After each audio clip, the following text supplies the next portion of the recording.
Selamat pagi anak-anak, gimana kabarnya kalian? Alhamdulillah baik. Sebelum kita mulai pelajaran hari ini, yuk kita berdoa dulu. Bismillahirrahmanirrahim. Raditu billahi rabba wa bil islami dina wa bi muhammadin nabiyya wa rasula rabbi zidni ilma warzuqni fahma amin. Ya anak-anak, pagi kali ini Bapak akan mengajarkan struktur Al-Quran. Nah, gitu. Al-Quran itu apa toh gitu? Al-Quran itu adalah kitabullah yang memuat seluruh aspek kehidupan manusia beserta seluruh hal yang melingkupinya. Ya, bisa dikatakan sebagai pedoman, ya, pedoman hidup manusia. Al-Quran itu diturunkan berangsur-angsur ya anak-anak, nggak satu kali. Tapi Al-Quran itu diturunkan selama 23 tahun. Sejak pertama kali diwahyukan di Gua Hiro, yaitu dijatuhkan di Gua Hiro, Mekah, sebagai tanda kerasulan Muhammad SAW, hingga sebelum wafatnya Rasulullah SAW di Madinah. Al-Quran itu terdiri dari 114 surah, 30 juz, dan 6.236 ayat. Itu menurut Imam Hafiz. 6.262 ayat menurut riwayat Ad-Dur, dan 6.214 ayat menurut riwayat Warsh. Secara tradisional bahkan lebih mudah dikatakan bahwa Al-Quran terdiri dari 6.666 ayat. Pendapat ini pernah disampaikan dalam bab sebelumnya. Secara umum ya, Al-Quran terbagi menjadi 30 bagian yang dikenal dengan nama juz. Pembagian juz memudahkan mereka yang ingin menuntaskan pembacaan Al-Quran dalam kurun waktu 30 hari. Pembagian ini paling terkenal karena digunakan seluruh dunia dan ditandai dengan jelas oleh setiap percetakan dan penerbit Al-Quran. Manzil dalam bahasa Arab juga bisa diartikan tempat istirahat. Secara istilah, di sini adalah sebuah sistem pembagian pembacaan Al-Quran, ya anak-anak. Jadi itu untuk memudahkan penyelesaian penghataman Al-Quran selama 7 hari. Itu mereka tuh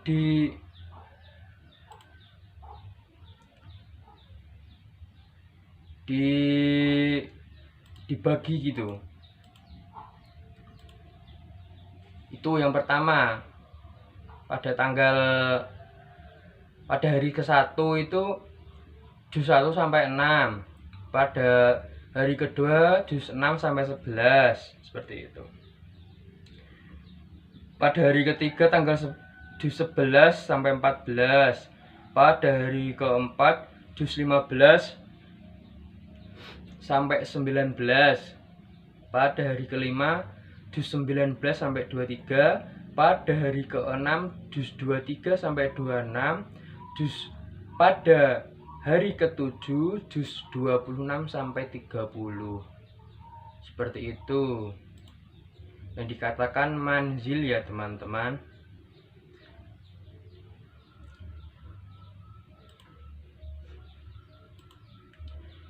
Dan juga itu surah atau ayat Al-Quran itu tuh ada dua, yaitu ya teman-teman, ada yang Makkiyah dan ada yang Madinah. Secara garis besar, Rasulullah itu menerima wahyu di Mekah sebelum hijrah dan di Madinah setelah hijrah. Para ulama kemudian mengkategorikan ayat-ayat yang diterima sebelum hijrah sebagai Makkiyah dan yang diwahyukan setelah hijrah sebagai Madinah.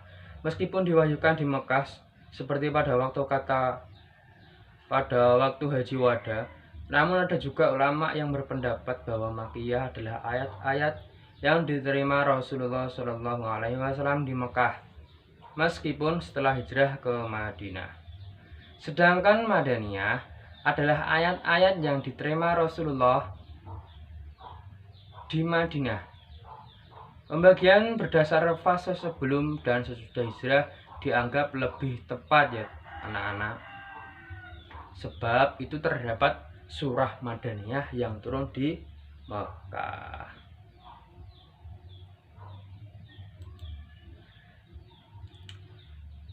Selanjutnya adalah makhraj atau ruku.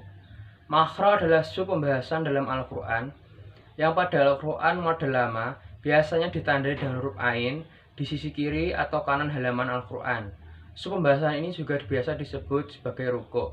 Dinisbatkan kepada ruku sholat karena dahulu biasanya dibaca setelah Al-Fatihah sebelum ruku. Pada waktu sholat, makhraj dan ruku itu membedakan Al-Quran yang dicetak berdasarkan ayat pada halamannya. Artinya, setiap halaman tidak terdapat ayat yang belum selesai, sehingga biasanya Al-Quran ini disebut juga sebagai Al-Quran pojok. Karena penulisnya ayat selesai pada pojokan halaman, Al-Quran ini bisa digunakan oleh para penghafal Al-Quran. Lafal bismillah merupakan ciri di hampir seluruh pembuka surat di Al-Quran selain surat At-Taubah. Walaupun demikian, terdapat 114 lafaz bismillahirrahmanirrahim yang setara dengan jumlah 114 surah dalam Al-Quran. Oleh sebab lafaz ini disebut dua kali dalam surat An-Naml, yakni pada bagian pembuka surat serta pada ayat ke-30 yang berkaitan dengan sebuah surat dari Raja Sulaiman kepada Ratu Saba.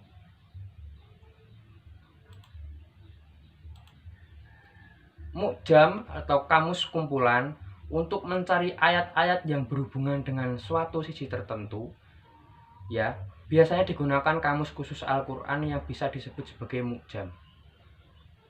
Kamus-kamus Al-Quran ini biasanya menggunakan daftar istilah untuk mengumpulkan daftar bahasan-bahasan tertentu dalam Al-Quran.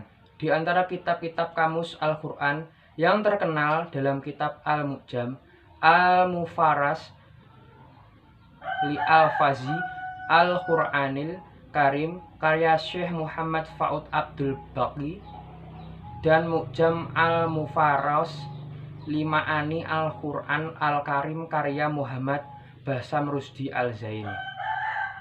Seperti itu teman anak-anakku. Cukup sekian penjelasan struktur Al-Quran dari Bapak. Kurang lebihnya Bapak mohon maaf. Wassalamualaikum warahmatullahi wabarakatuh. Ya, nanti setelah nonton video ini, kalian langsung absen di WhatsApp grup ya, anak-anak. Langsung absen di WhatsApp grup dan nanti setelah absen ada tanya jawab yang belum paham ditanyakan ya anak-anak ya. Ya, terima kasih. Assalamualaikum warahmatullahi wabarakatuh.